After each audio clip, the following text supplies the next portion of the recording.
Difficult evening. What, in your view, is the difference between the two sides tonight? Obviously, they scored a goal. We couldn't get our goal.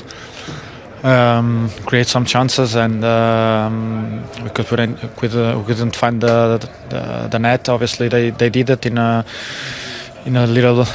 cross where we were. I think we defended very well in the first half. We didn't give many chances away. They had some corners, but main thing in football is scoring goals, and they did score today, and we didn't. Obviously, with no trophy at the end of it, no Champions League, this is ending up being one of United's worst seasons in a generation. Luke Shaw's just come out and said that you as players need to look at yourselves to decide if you're good enough to play for Manchester United. In your view, as one of the senior players in this squad, are your squad mates good enough to play for a club like United? No, I don't have to speak from the point of view of the other ones. I can speak for myself. Wasn't good enough. Season wasn't nowhere near what it should have been. We knew this trophy would make things look a little bit better, but still the season was bad, and we have to deal with that. Luke is right. Everyone else needs to look at himself now, and decide what we want to be from here and going forward. How do you assess where Manchester United are as a club right now? What do you think needs to change now this summer to get it back to where you think it should be? There's been a lot of things that needs to change at this club, and I think everyone is aware. It's not for me to point the changes that have to be done. I can't make that change. So anything that I say wouldn't make any difference here. What can you change? What can the players change? Try to be better, try to do more, try to find a way of improving ourselves and help the team to win games. For yourself, looking further forward, without Champions League, it comes with financial implications for the club. Do things like that, do they affect your future at Manchester United?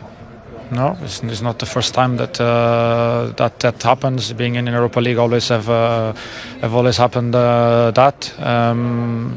My point of view has never been the financial side. So if I want to go for a financial side, I will always have the option to go. But that's not the thing. I think what I want is to win trophies and be involved in the best competitions. As obviously, next season we won't have that chance.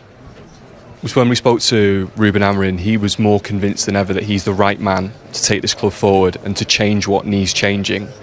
Do you see his vision? Do you believe? Can you give the Manchester United fans the belief that he is the right man to turn the club around? I do think he's the right man. Without a shadow, I don't think what happened this season shows exactly what he is as a manager. Obviously, it's the results always talk louder. But I do think he's the right manager for the future of this club. Either with me or not, I still think that he's the right man. Thanks for your time, Bruno. Thank you. Luke, how much does that hurt? I think the worst it possibly can. It's so damaging. I think not obviously just tonight, but also we know how big it was for the future. The things with coming with winning Europa League.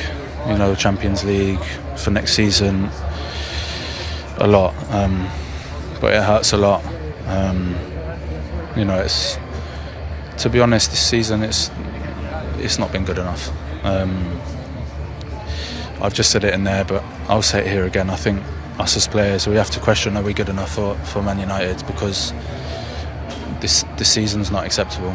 I think where we are in the league, the results we've had, it's not acceptable for a club like Manchester United, that has won multiple trophies, has always been one of the biggest teams in the world, and at the moment we're so far away from that. And I think us as players, we have to take responsibility for that, because we're the ones that are on the pitch that need to deliver, and not just tonight. But I think it's been a whole season that it's been nowhere near good enough, and it sounds a bit silly, but of course I can only say sorry to the fans. I think they deserve everything. I think to go through the season, to stay with us, to always be supporting us through a really tough and bad season, but they're always there. So I can only apologise to them for the season and just say thank you so much for the support. We do really appreciate that. You mentioned that fact in the dressing rooms to the players, that you have to question whether you're good enough for this club. What was the reaction from your teammates? You're one of the senior players, saying it must have had an impact. To be honest, it wasn't said. I just said it. Sorry, I meant in that mix zone then. But I stand by fully that. I think we do. After results like this, the season we've had, we have to question ourselves. And then it's about where we go from here. I think Rúben for sure has a plan. He knows exactly what's needed at this club, and I'm sure he'll turn it around. Appreciate your time, Luke. Thank you. How do you assess the defeat on the pitch tonight?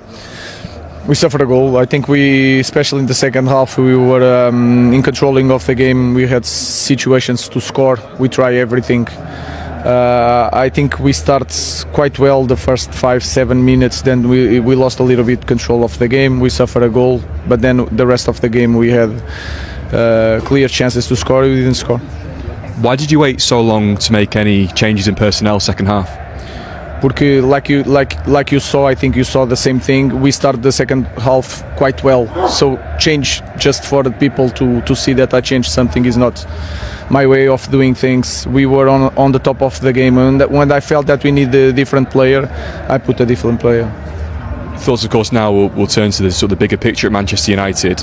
Yesterday in the press conference you mentioned how many things need to change, but yesterday wasn't the moment to talk about them. In your view, what does now need to change this summer?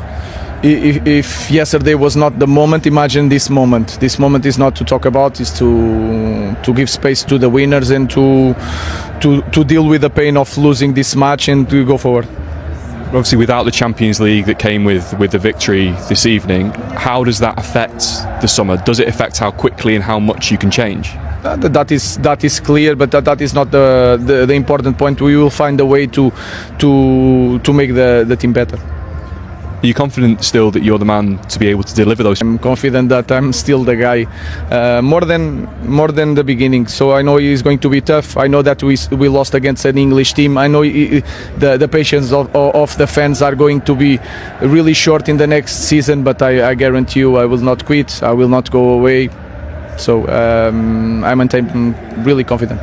Why are you more confident now than you were? Because I know the club, I know what it means to coach this club. I understand what the team needs, so I have more tools to do my job.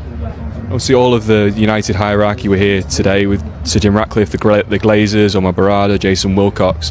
Are you confident they will give you enough time to implement your change? I'm not worried about that. I can leave in the next. If they say Rúben is better to change, I will leave in the next day with no compensation. I rely so much in my confidence in the way I do my job. I'm not worried about that. The biggest pain is to lose games and to lose this final, and not to give something to the fans and especially to my players. So whenever they want, I'm really confident on myself, and I continue to do my job if the board wants me. Thank you, Rúben. Thank you. Confident than ever in his ability to do this job. Do you think he is still the right guy? I think he needs to be afforded a window. I think you can't invest in a manager and not give him the ability to kind of shuffle the pack and get some players in that fit the profile of players that he requires to implement his philosophy. I think that I've said this before on numerous occasions. His way of playing compared to the past regime is very, very different. Formation and in terms of what he wants them to do and the output. So it's not like he's a manager who's coming out to tweak a couple of things because his philosophy and the identity of his team was similar to the past regime. I think he needs more time. He hasn't had a pre-season. He hasn't had time, as Gareth said, on the training pitch to coach these players as much as he would like, I'm sure. So I think he needs a couple of those things and a recruitment window to really then give him real judgment and be as harsh as you want to be, because listen, there's no doubt, and I think he's said it himself, it's been a terrible season. It's been a disaster of a season domestically, and now not winning this after putting all your eggs in this basket, this is a disaster as well in that sense.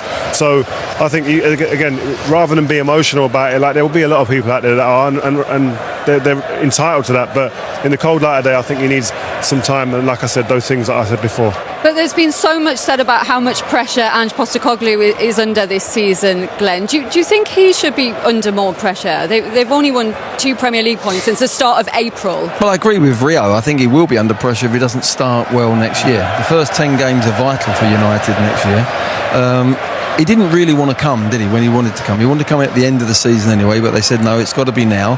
So he hasn't had to play any players that he really feels are his. And he hasn't had the time to bed down the system.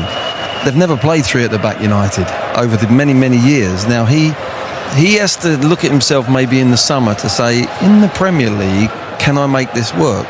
It was different in the Portuguese league, playing for Sporting.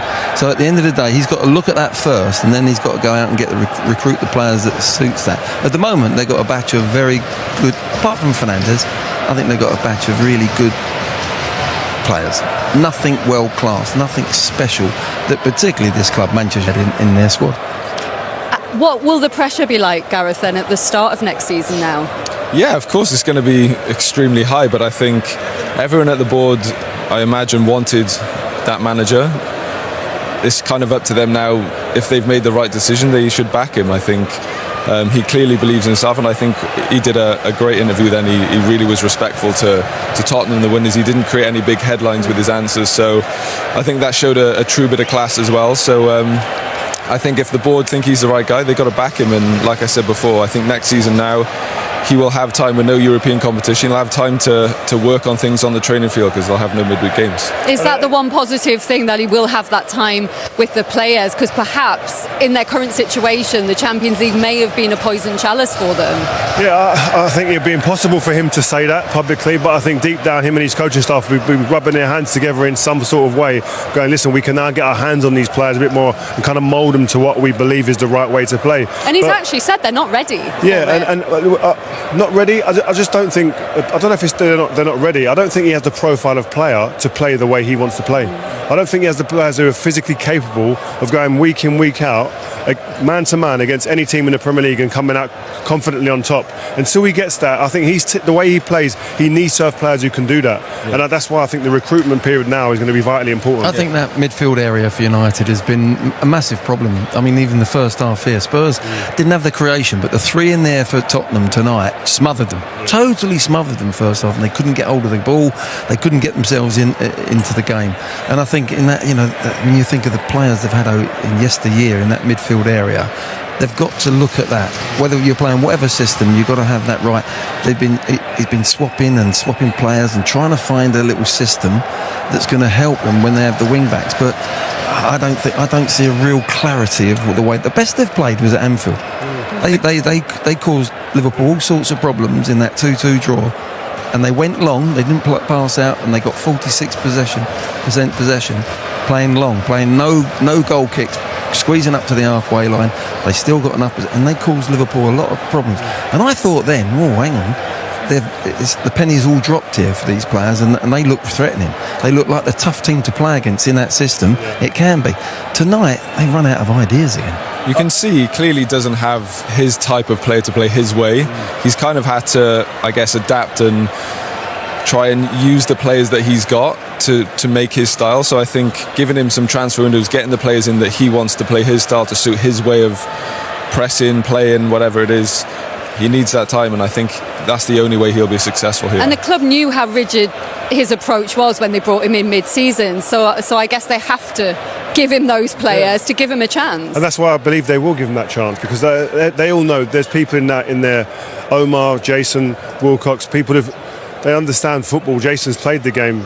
You know how important a pre-season is for a player and managers to really implement their philosophy and get their things right and fine-tune things. That pre-season window of opportunity on the grass is hugely important. And another thing, if they thought this season was a pressure cooker for these players, this next 10 games that started this season, the pressure is going to be super high, and these guys have got to be ready to bounce into this season and really hit it head on. Was it embarrassing? Did the players look embarrassed when they were heading off the pitch, walking past? No, I just think it's disappointing. I've been there. I've been on the pitch where you've not got the result you wanted, and you lose a big game in a cup final, whether it's Europe or domestic. But it's disheartening. It's embarrassing. Your pride and your ego's hurt. There's pride and ego. There's huge egos out there. You don't get to this level of football without having a big ego and putting your shoulders back and thinking I am the man. But you get humbled quickly in these moments, and you've got to deal with it. And the summer becomes a long summer. But you want it to come, pre-season to come as quick as you can, and get your studs back in the grass. You're disappointed when you've lost the final. There's no doubt about it. But you can't allow that doubt to come into your mind as a team and an individual. If that engulfs you, then it's a negative, and you're going to go down. You've got to embrace it, and you've got to fight it actually, and take the challenge on. Look forward. It's hard at this moment in time in that dressing room, but look forward to a pre-season. Believe in the manager. It's easy when you've won. Spurs will be looking forward to it, after they've had a few drinks tonight with Sonny. But at the end of the day, you doubt yourself and you've got no chance.